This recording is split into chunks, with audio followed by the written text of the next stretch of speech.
সুপ্রিয় দর্শক, আপনারা দেখছেন এসপিএন বাংলা টিভি। দেখুন ও সাবস্ক্রাইব করুন এসপিএন বাংলা টিভি, দেশ ও মানুষের কথা বলে। আপনারা দেখছেন এসপিএন বাংলা টিভির সংবাদ।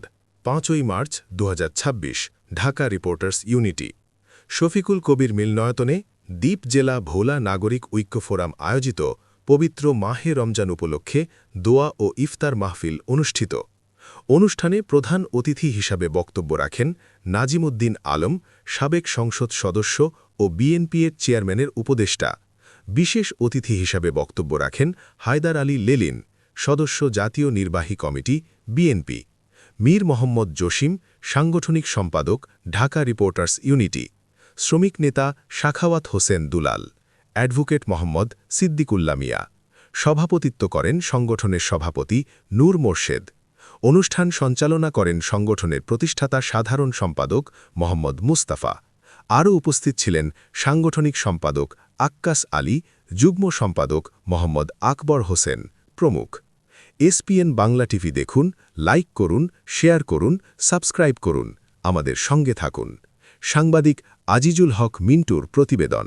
পরিচালনায় সাংবাদিক আজিজুল হক মিন্টু।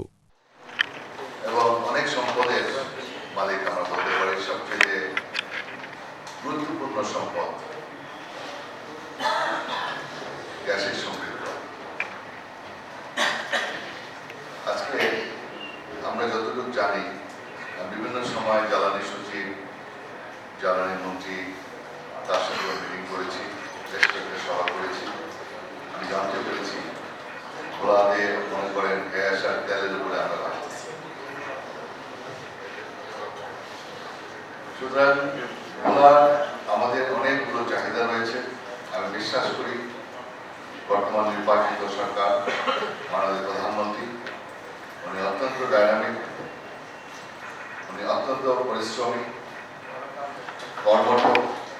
ইতিমধ্যে আপনারা লক্ষ্য করছেন সকাল 9টা থেকে অফিস করা শুরু করছে এবং সচিবালয়ে অফিস করে। তার অ্যাক্টিভিটিসগুলি আপনারা লক্ষ্য করবেন। এটা বাংলাদেশে খুব বিরল।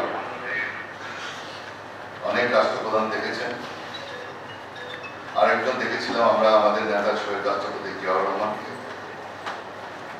যেমনি পরিশ্রমী ছিলেন, ডায়নামিক ছিলেন। আমরা সৌভাগ্যবান, আল্লাহর কাছে লাখ কোটি শুকরিয়া। আমরা শহীদ জিয়ার সন্তান, আমাদের প্রিয় নেত্রী দেশটি বেগম খালেদা জিয়ার সন্তান, তাদের উত্তরসূরি আমাদের প্রিয় নেতা বিএনপির চেয়ারম্যান জনাব তারেক রহমানকে বাংলাদেশের প্রধানমন্ত্রী নির্বাচিত করতে পেরেছি। আল্লাহর কাছে লাখ কোটি শুকরিয়া। আমরা এমন একজন নেতৃত্ব আমরা চেয়েছিলাম, দেশের মানুষ অপেক্ষায় ছিল। সেই অপেক্ষা, সেই আমাদের আশা আজকে পূরণ হয়েছে। আমরা সেই নেতার বক্তব্যগুলো দেখেন, তার বডি ল্যাঙ্গুয়েজ দেখেন, স্টার্টিংটা দেখেন। আমরা ছোটবেলায় পড়েছি মর্নিং শোজ দ্য ডে, সকাল বলে দেয় দিনটা কেমন যাবে। তার স্টার্টিংটা দেখেন। উনি বলেছিলেন ফ্যামিলি কার্ড দিব, ফ্যামিলি কার্ড 10ই মার্চ উদ্বোধন করতে যাচ্ছেন। উনি বলেছেন আমাদের আমরা গাড়ি নিব না, শুল্কমুক্ত গাড়ি আমরা নিব না। উনি বলেছেন আমরা কেউ এমপি সাহেবরা প্লট নিব না। আমার দুই পাশের রাস্তায় পুলিশ সিকিউরিটি থাকবে না। আমার গাড়ির প্রোটোকল যে 10-12টা গাড়ি লাগে, 10-12টা গাড়ির প্রয়োজন নেই, 4টা গাড়ি হলেই চলবে। আর তেল খরচ সব আমি দিব, সরকারি তেল খরচ হবে না। কতগুলো জিনিস আমরা খুব ইতিবাচক ভাবে আমরা দেখতে পারি। এই বিষয়গুলো আলোচনা করতে হবে, সবার কাছে বলতে হবে।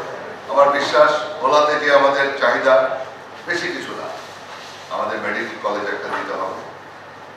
মাননীয় প্রধানমন্ত্রীর কাছে আমার আবেদন থাকে আপনাদের সাথে সাথে সুর মিলিয়ে একটা এগ্রিভার্সিটি, যেহেতু আমরা অ্যাগ্রো বেসড কৃষি প্রধান, মানে আমাদের কৃষির উপর নির্ভরশীল ভোলা, খাদ্য উদ্বৃত্ত। আমাদের ভোলা বরিশাল সেতু খুবই প্রয়োজন। এই প্রয়োজনগুলো আমরা ইপিজেড, যেহেতু আমরা আপনার গ্যাসের সমৃদ্ধ ইপিজেড হতে পারে, সেখানে আমাদের এমপ্লয়মেন্টের সৃষ্টি হবে। বেকার সমস্যার সমাধান হবে। এই বিষয়গুলো যদি আমরা করতে পারি তাহলে আমাদের অনেক কিছুই আমরা এগিয়ে যেতে পারব। আমার বিশ্বাস এগুলো বর্তমান সরকারের পক্ষে সম্ভব। বর্তমান সরকারের পক্ষে সম্ভব। আমি বিশ্বাস করি মাননীয় প্রধানমন্ত্রীর কাছ থেকে আমরা এগুলো অবশ্যই আমরা আদায় করতে পারব। এই বিশ্বাসটুকু রেখে আপনাদেরকে আমার নেতা দেশ নায়ক তারেক রহমানের জন্য দোয়া করবেন এবং এই সরকার বিএনপি সরকারের নেতৃত্বের জন্য আমরা দেশের জনগণের সুখ সমৃদ্ধি প্রতিষ্ঠা করতে পারি, দেশের জনগণের যানবাহনের নিরাপত্তা নিশ্চিত করতে পারি, আইন শৃঙ্খলা আমরা সুন্দরভাবে কন্ট্রোল করতে পারি, চাঁদাবাজ সন্ত্রাস মুক্ত পরিবেশ, একটি শান্তিপূর্ণ পরিবেশ আমাদের মা বোনেরা যাতে নিরাপদে চলাফেরা করতে পারে। ইতিমধ্যেই নির্দেশ দিয়েছেন মাননীয় প্রধানমন্ত্রী আমাদের মা বোনদের জন্য স্পেশাল আলাদা ট্রান্সপোর্টেশনের ব্যবস্থা রাখবেন। ইনশাআল্লাহ আমরা এদের সুখী সমৃদ্ধ বাংলাদেশ, শহীদ বাংলাদেশে আমরা প্রতিষ্ঠা করতে পারি।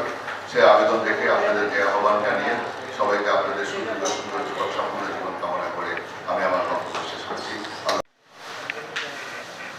ভোলা জেলা নাগরিক ফোরাম ভোলার দাবি দাওয়া নিয়ে দীর্ঘদিন পর্যন্ত আন্দোলন সংগ্রাম, বিভিন্ন মিছিল সভা সমাবেশ করেছেন।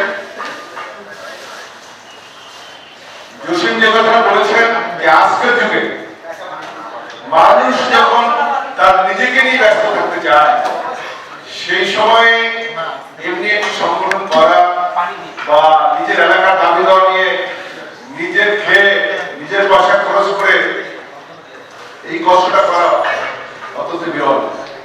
সেই জন্য আমি নাগরিক ঐক্য ফোরামের নেতৃত্বকে ধন্যবাদ জানাই যে আপনারা এমনি একটি স্বেচ্ছাসেবী সংগঠন, এমনি একটি সংগঠন পরিচালনা করছেন আন্দোলন করছে। আজকে আমরা এই দাবি তুলতে তুলতে আরো অনেক সংগঠন তুলেছে। ভোলা জেলার বিভিন্ন সংগঠনগুলা তাদের নিজের দাবিটা তুলেছে বিভিন্ন প্ল্যাটফর্ম থেকে। আজকের এই দাবিগুলা তুলতে তুলতে আপনারা দেখেছেন প্রেস ক্লাব, শাহবাগ, বিভিন্ন জায়গায় আমরা আমাদের দাবিগুলো তুলেছিলাম বিভিন্ন প্ল্যাটফর্ম থেকে। এই দাবি তোলার কারণে আজকে আমরা দেখতে পেলাম যে আমাদের প্রধানমন্ত্রী বিএনপি চেয়ারম্যান জনাব তারেক রহমান এই নির্বাচনের আগে বরিশালে একটি সমাবেশ করেছিলেন, আপনারা অনেকেই দেখেছেন। সেখানে তিনি আমাদের দাবির সাথে আমরা যেসব মুখ্য দাবিগুলো করেছিলাম সেই দাবিগুলো মেনে বলেছেন যদি আগামীতে বাংলাদেশ জাতীয়তাবাদী দল ক্ষমতা আসতে পারে, যদি জাতীয়তাবাদী দলকে আপনারা ভোট দিয়ে ক্ষমতায় আনতে পারেন, তাহলে বাংলাদেশ জাতীয়তাবাদী দলের সরকার গঠন হলে আপনাদের দাবি দেওয়াগুলো সেই দিনে যে প্রধানমন্ত্রী হবেন ইনশাআল্লাহ যে তারেক রহমান হয়েছে তিনি এগুলো মেনে নেবেন এবং দাবিগুলো পূরণ করবেন। আজকের প্রেক্ষাপটে বাংলাদেশের প্রধানমন্ত্রী জনাব তারেক রহমান তিনি কমিটমেন্ট করেছেন যে আমাদের দাবি দেওয়া তিনি মেনে নেবেন। আমার দাবি দেওয়া কি ছিল? আমাদের দাবি দেওয়া অত্যন্ত মৌলিক দাবি দেওয়া। প্রথম হচ্ছে আমরা বেঁচে থাকতে চাই, বেঁচে থাকা আমাদের মৌলিক অধিকার। সেই বেঁচে থাকার জায়গাটা হচ্ছে আমরা আমাদের জায়গাটাকে নদী ভাঙন থেকে রক্ষা করতে চাই। যদি আমার জায়গায় না থাকে আমার আন্দোলন করবো কি নিয়ে? আমি মেডিকেল চাইবো কোথায়, আমি সেতু চাইবো কোথায়? সেই জন্য আমাদের প্রধান দাবি ছিল নদী ভাঙন থেকে আমাদের রক্ষা করা। আমাদের প্রধানমন্ত্রী বলেছিলেন যদি তিনি প্রধানমন্ত্রী হতে পারেন তিনি নদী ভাঙনের হাত থেকে আমাদের রক্ষা করবেন। আমরা দেখতে পাচ্ছি এই নদী ভাঙন রক্ষার জন্য বিভিন্ন প্রকল্প নেওয়া হচ্ছে, চলমান প্রক্রিয়া। আমরা আশা করব যে আগামী দিনে নদী ভাঙন রোধের জন্য যে সমস্ত প্রকল্পগুলো গ্রহণ করা হবে তার জন্য অত্যন্ত টেকসই হবে। নদী ভাঙন রোধ করার জন্য বিভিন্ন পদ্ধতি আছে, সেটা টেকসই পদ্ধতি যেন গ্রহণ করা হয় সেটা আমরা আশা করি। দ্বিতীয় আমরা দাবি তুলেছিলাম আমাদের স্বাস্থ্য ব্যবস্থার জন্য আমরা একটি মেডিকেল কলেজ চেয়েছিলাম। অত্যন্ত যৌক্তিক দাবি আমাদের, কারণ আমরা বিচ্ছিন্ন এলাকার মানুষ, সেই বিচ্ছিন্ন এলাকার মানুষকে মেডিকেল কলেজ ছাড়া আমরা একটি পূর্ণাঙ্গ স্বাস্থ্য ব্যবস্থা থাকতে পারি না। আমাদের প্রধানমন্ত্রী বলেছিলেন যে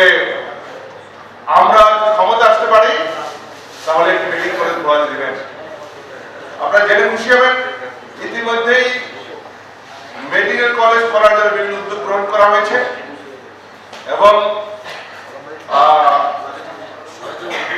আমাকে পিডব্লিউ থেকে আমার ইঞ্জিনিয়ার বলেছিলেন একটি জায়গা দেখার জন্য। আমি ইতিমধ্যে দুটি জায়গা দেখেছি এবং তাদেরকে সেই জায়গাগুলোর সম্বন্ধে বর্ণনা দিয়েছি। আমরা আশা করব ধীরে ধীরে আমরা এই পথে এগিয়ে যাব। দ্বিতীয়ত হচ্ছে আমাদের সেতু, ভোলা বরিশাল সেতু। ভোলা বরিশাল সেতু আমাদের যোগাযোগ ব্যবস্থার জন্য অত্যন্ত প্রয়োজন। তবে সেই সেতুটি করতে হলে আমাদেরকে এই সেতু যেন আমাদের চলার মতো হয়, এই সেতু থেকে ইনকাম যেন হয়, সেইটা চাচ্ছি। সেই ক্ষেত্রে সংগ্রামের ইতিমধ্যে আমাদের বাংলাদেশ জাতীয়তাবাদী দল বিএনপির চেয়ারম্যান বর্তমান প্রধানমন্ত্রী তিনি ঘোষণা করেছেন প্রত্যেক মসজিদের ইমাম এবং মসজিদের সরকারিভাবে বেতন দেওয়া হবে। এটা আমাদের জন্য, বাংলাদেশের মুসলমানদের জন্য অত্যন্ত ভাগ্যের, অত্যন্ত সুখের বিষয়। বিগত সরকাররা কখনোই তারা এগুলো করে নাই। ফ্যাসিস্ট সরকার করেছে সেটা তাদের দেখে দেখে কিছু মানুষের জন্য করেছে। মডেল মসজিদ নামে, মডেল মসজিদের নামে এই দেশের মুসলমানদের সাথে প্রতারণা করেছে। কিন্তু আশাটা কি, শহীদ রাষ্ট্রপতি জিয়াউর রহমানের সন্তান সেই জাতির সাথে ধর্ম নিয়ে কোনো প্রকার কোনো প্রতারণা করবে না ইনশাআল্লাহ, এই আশা আমরা রাখতে পারি। আমাদের আজকের এই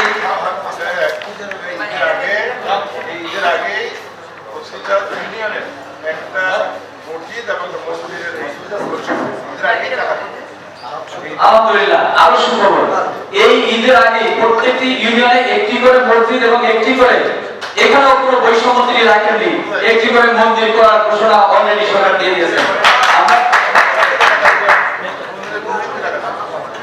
তাদের এই যে ইমাম মসজিদদেরকে বেতন দেবে, এটা আমাদের মুসলমানদের জন্য অনেক বড় একটি পাওয়া। এটি আমরা মনে করতে হবে। সময় বন্ধুরা, এরপর যে আমাদের মাঝে বক্তব্য রাখবেন দুর্জয় বলা না করে প্রিয় উপস্থিতি, আমরা এই সংগঠনটা 2014 সাল থেকে আমাদের প্রতিষ্ঠিত। হাতিয়ারি 2026 এসে পড়েছে। আমরা আমাদের মাঝখানে ইতিমধ্যে আমাদের প্রাণপ্রিয় 3 জেলা ভোলার উজ্জ্বল নক্ষত্র সকল ছাত্র নেতা এবং আমাদের প্রধান উপদেষ্টা আমাদের হাজারে হয়েছে। আমাদের গভর্নমেন্ট মনে ভোলা চাইলে 3-3বারের সকল এমপি, আমাদের প্রাণপ্রিয় নেতা, শ্রদ্ধাভাজন নেতা জনাব আলহাজ তাজউদ্দিন আলম ভাই আমাদের মাঝখানে উপস্থিত হয়েছে। উপস্থিত হয়েছে আমাদের ভোলা গর্বিত সন্তান সাবেক সকল ছাত্র নেতা, প্রাণপ্রিয় শ্রদ্ধাভাজন বড় ভাই হাজার আলী লেলিন ভাই, উপস্থিত জেলা ভোলা নাগরিক ফোরামের সাধারণ সম্পাদক এবং সিনিয়র সভাপতি সহ সকলের কেন্দ্র উপস্থিত আমার সাংবাদিক ভাইরা, আসসালামু আলাইকুম। আমরা আসলে এখানে কোনো বক্তৃতা দিতে নয়, আজকে জেলা ভোলার সকলে একসঙ্গে ইফতার করবে, এই বড় কথা। আর আমি আপনাদেরকে বলতে চাই, আজকে এই ইফতার মাহফিলে আমাদের দোয়া করবে আমাদের প্রধান অতিথি জনাব আলম ভাই। আজকে আমাদের এই আলম ভাই দোয়া করবে। প্রিয় উপস্থিতি, আমাদের ইফতার পানি নিয়ে আমাদের হয়তো অনেক ভুলভ্রান্তি হতে পারে। দয়া করে কেউ আলোচনা সমালোচনা না করে আমরা আগামীতে আরো সুন্দর এরকম প্রোগ্রাম করতে পারি। আমাদেরকে সকলের সার্বিক সহযোগিতা করবে এবং আমাদের এই আজকের এই ইফতারের সর্বোচ্চ পরিশ্রম দাতা, যার কথা না বললে নয়, আমাদের সাধারণ সম্পাদক এবং সাংগঠনিক আক্কাস আলী, অনেক আমাদের পরিশ্রম আছে। আমি যতটুকু পেরেছি করেছি এবং সবাইকে নিয়ে আমরা আজকে ইফতার পার্টিতে হাজির হতে পেরে আসলে ধন্য। আমরা শ্রদ্ধার সাথে স্মরণ করি আমাদের আলম ভাইকে এবং লেলিন ভাইকে, যারা উপস্থিত হয় আমাদের এই প্রোগ্রামকে সফল করেছে। এই বলে আজকের এই সংযুক্ত আলোচনা শেষ করছি। আল্লাহ হাফেজ।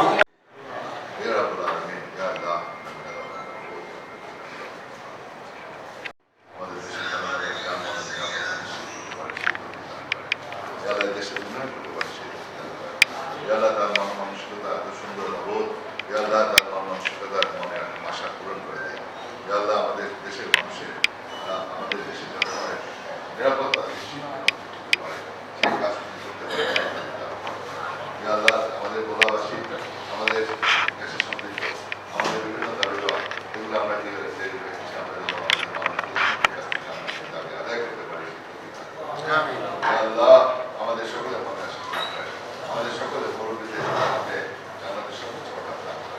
ইনশাআল্লাহ